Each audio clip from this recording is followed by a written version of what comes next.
আচ্ছা, একটা মাথাতে একটা প্রশ্ন আসলো। প্রশ্নটা কেমন, যে চারটা এ এর গুণফল যদি চারটা এ এর যোগফলের সংখ্যা যদি সমান হয়ে যায়, তাহলে এ এর মানটা কত হবে? এই প্রশ্নটা একটু আমার মাথাতে আসলো, তো দেখি বা একটু ভাবো তো এই অঙ্কটা কিভাবে করতে হবে। আমি প্রশ্নটা টুকছি, যে চারটা এ এর গুণফল এ ইন্টু এ, চারটা এ এর গুণফল কি হয়ে যাবে, চারটা এ এর যোগফলের সঙ্গে যদি কি হয়ে যায়, সমান হয়ে যায়। যদি সমান হয়ে যায় তাহলে এখানে ফাইন্ড এ ইকুয়াল টু কত হবে? ফাইন্ড এ ইকুয়াল টু কত হবে?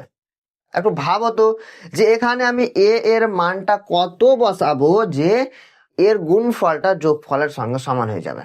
প্রথমত আমি যদি এর মানটা 1 বসাই, এর মানটা যদি আমি এখানে 1 বসাই, তো 1 ইন্টু 1 ইন্টু 1 ইন্টু 1, 1 সমান এখানে 4 হয়ে যাচ্ছে, এটা অসমান হয়ে যাচ্ছে, মানে এর মানটা 1 হবে না।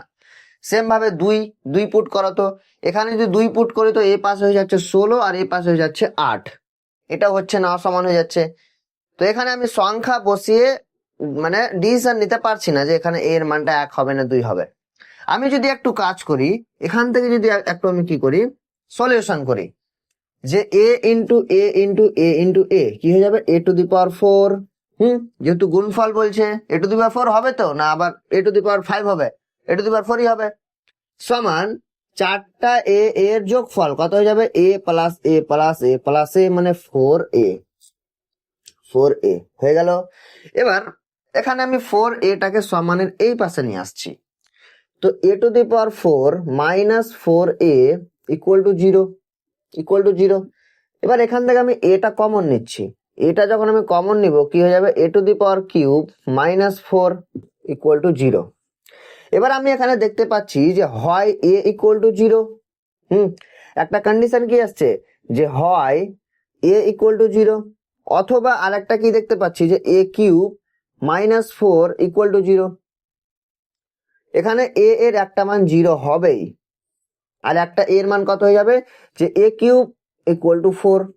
তো এর মানটা কত হয়ে যাবে, এ ইকুয়াল টু 4 টু দি পাওয়ার, আমি কিউবটাকে ওই পাশে নিয়ে যাচ্ছি, তো 1/3 হয়ে যাবে পাওয়ারে গিয়ে। তো এর মানটা কত চলে আসবে, যে 3√4 এটা চলে আসবে। তো এ এর মান যখন আমি 0 পুট করব, 0 ইন্টু 0 ইন্টু 0 ইন্টু 0, তখন কি হয়ে যাবে, এই পাশটা 0 হয়ে যাবে আর ওই পাশটাও 0 হয়ে যাবে।